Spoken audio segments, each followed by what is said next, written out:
But I'm delighted to say that I'm joined now by Kate Howell, Development Director at Borough Market. Kate, very good morning to you, I should say. Good morning, nearly afternoon. It's nearly afternoon. Thank you so much for coming in. It's not such a long walk from across the road, but you've got some great news for us, haven't you? We've got exciting news. Tell us. Never mind Extinction Rebellion at the weekend. Yeah. Borough Market is opening for the first time in its history on Sunday. That's from brilliant. This weekend. And does that mean it's going to be open now pretty much 7 days a week then? Yeah, 7 days a week, which has come a long way in the last 20 Yeah. years when it was one Saturday a month. So, yep, Sundays, 10 I remember, I think I started going there, I mean, I'm kind of aware of it only being open on a Saturday, but I think I started going there sort of properly quite regularly on when it was open maybe 3 days. Yeah, like that's Thursday, right. Friday, Saturday. So Thursday, Friday, Saturday, that was certainly about the time when I kind of came into Borough Market, and then we've progressed to Tuesdays, Mondays, and a lot of people actually have always just assumed it would be open on a Sunday. So quite a few disappointed people in the past that we weren't open on a Sunday. Yes, in fact, I remember once taking my kids and wanting them to be sort of when there was a guy that used to do the venison burgers. And I said, you've got to try one of these. These are the greatest things you've ever eaten. And he doesn't do them anymore, unfortunately. But and I was very disappointed to find that it wasn't actually open. I just assumed it was. Yeah. So it's great that it is. Was there some kind of licensing involved? No, not licensing. If you think about the kind of producers and the traders that we have at Borough Market, a lot of them are farmers. A lot of them produce their own food. So there was always kind of a building of the number of days they could trade. Right. But do you know what? One of the good things to come out of COVID, and there's not been many, but Borough Market's managed to stay open through the period. And do you know what we found is that actually, great that with thousands of people usually come on a Saturday, but during that time obviously we haven't had the tourists, we haven't had the foreign visitors, and Londoners have started to rediscover Borough Market, I think, again, and that's been really important. So when we were open through COVID, our street food wasn't able to operate, but the bakers and the butchers were there, and people were coming to London. They couldn't get a slot on their online, or they were kind of at the first lockdown when it first happened, I wasn't, because I normally go to Sussex for the weekend, I was staying in London. And Borough Market was my local supermarket because I wasn't going to go and stand in a queue to get into into Waitrose or Tesco's or whatever. And I used to just I just lived down the road. And I used to just come up here every Saturday morning and just go through the rounds. And it was really quiet. It was lovely, actually. Chatting to people, and it just was a real kind of community feel to it. Absolutely. And I think that engagement's really important because if you haven't got the time, and through COVID, people were able to have a conversation with our traders. And the knowledge that they've got, if you've got the time to find out what you're buying, and you can discover something new. So really, we're kind of opening on the back of that. Okay. So it is produce only. So again, it won't have the street food there. Okay. We want people to come down and enjoy it, but it's an opportunity to do your weekly shop. And back to kind of a bit of basics with Borough Market, there'll be 60 plus traders. There'll be a great array of food and a good atmosphere, as you'd always expect. And so is the street food not able to be open at all? So we're not opening that on a Sunday as yet. Right. This is really But is it open other days? Yeah, absolutely. So the street food's there, Borough Market kitchen at the back, which I think you kind of come down for lunch and enjoy. That's absolutely there. So, Saturdays, there's some great stuff there. Monday to Friday, there's some brilliant stuff. But Sunday's really an opportunity to kind of do your big shop, but do it in a market. So do it buying from people that are small producers. Right. Yeah. And have you seen the traffic increasing? Sort of, say, in the last few weeks, if you like, since I suppose May the 17th, when we kind of got to open a lot more stuff. Yeah, I mean, I'd say we're getting there.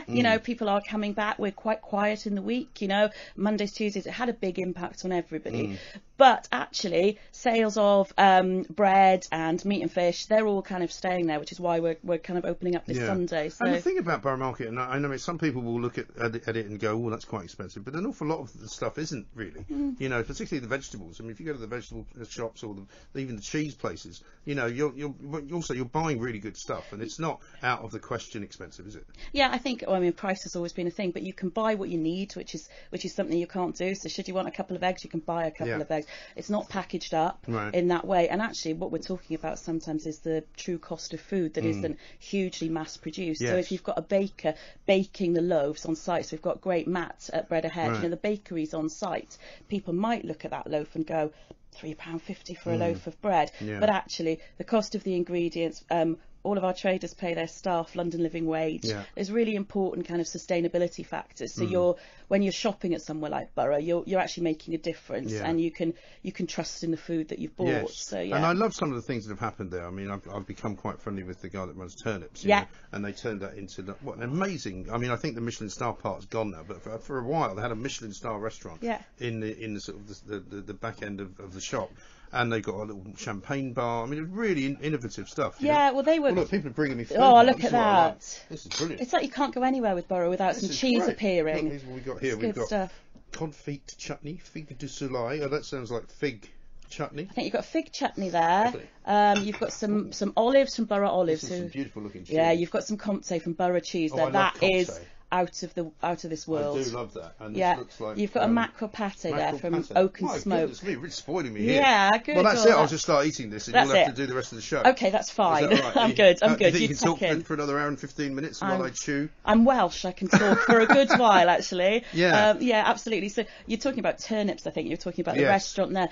A load of our traders, they're innovators. You know, they've pivoted. So turnips were one of our original traders 30 years ago. Wholesalers. Yes. Went to retail, and now Fred's son Charlie is at the helm, and he was brilliant. He's brought in this restaurant, and you might be glad to know, and I don't know if we've said yet, that restaurant is becoming a bit of a permanent feature in the day within the space. Well, funny enough, I'm hoping I had a word with him the other day because I was looking to go for lunch there on Monday. I don't think they're open on Monday, unfortunately, because I've got somebody to take for lunch on Monday. But I mean, I'm definitely going to be over there for the foreseeable future because it's such a lovely place to sit. And one of the things that he told me was that, you know, what people forget is a lot of people like him and some of the butchers and the other suppliers, they also supply the restaurant business, and because the restaurants were all closed, they couldn't make any money. That's absolutely right. You know, these are wholesalers to the restaurants, some of the finest restaurants, and you'd be going down and the restaurants weren't open, you know, and so they've had to be really innovative. And one of the things I think Borough's been able to support them in doing. So Borough itself, so the people I work for, it's a charitable trust, and the trustees were really keen. You know, we don't, within the power we don't want anybody to go out of business during this time. So these ideas to creatively create a restaurant or start al fresco dining in the evening. So now you can come down and you'll know chairs and tables out under the arches. Really great atmosphere. It really is. It's such a wonderful place. What puzzles me though slightly, and I don't know whether it's because it's under the arches and there are trains running around it.